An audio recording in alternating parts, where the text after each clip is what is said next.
आणि बघा एवढी छान कोथिंबीर आहे. हे बघा किती हिरवीगार आहे. हे बघा एवढी छान आहे कोथिंबीर. आपण कोथिंबीरीच्या वड्या बनवूया आळूच्या पानासारख्या. हे बघा किती छान आहे अशी कोथिंबीर.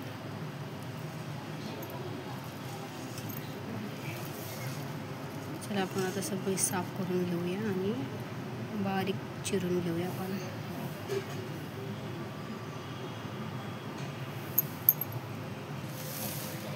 बघा किती हिरवीगार आहे.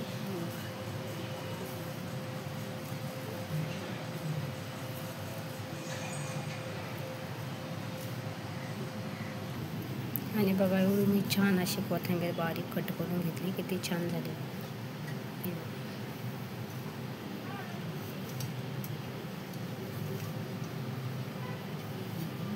अशी सर्व कोथिंबीर मी कट करून घेतली बारीक छान. इथे बघा मिरच्या, लसूण, जिरे वाटून घेतलेले बारीक छान. आणि बघा अशी कोथिंबीर पण कट करून घेतलेली बारीक.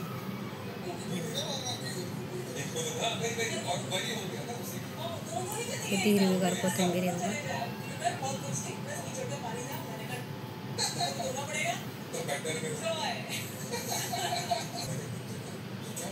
टाकून घेतले आणि मिरच्या, लसूण ते कट वाटून घेतले ते पण टाकून घेतलं. थोडंसं मीठ आणि चण्याचं पीठ टाकून घेतलेलं. आणि बघा इथं कोथिंबीर अशी धुवून घेतलेली ते आपण याच्यात टाकून घेऊयात.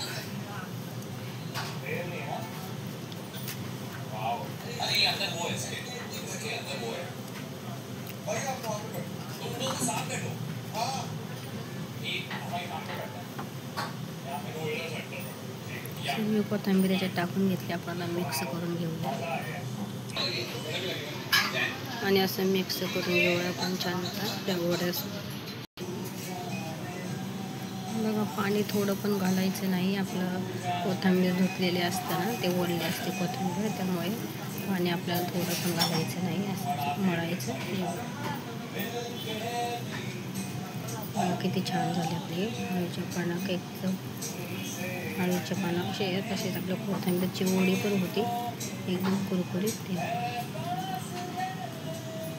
आणि बघा अशा मी वड्या बनवून घेतल्या हातावर अशा बघा छान. हे बघा बघा असं पिठाच्या सगळ्या मी गोळे बनवून घेतले. तिथं वड्या बनवून घेतल्या बघा.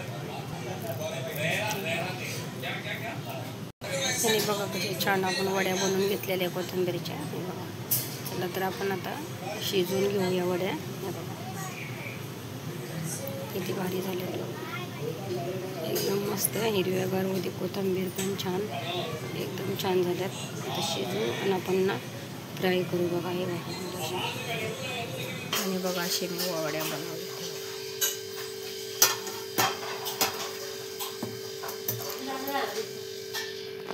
हे बघा छान शिजलेले आहे आपल्या वड्या.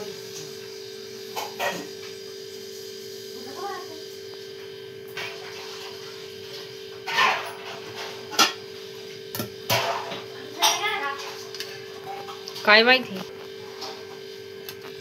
आणि बघा आपण आता काढून घेऊया वड्या.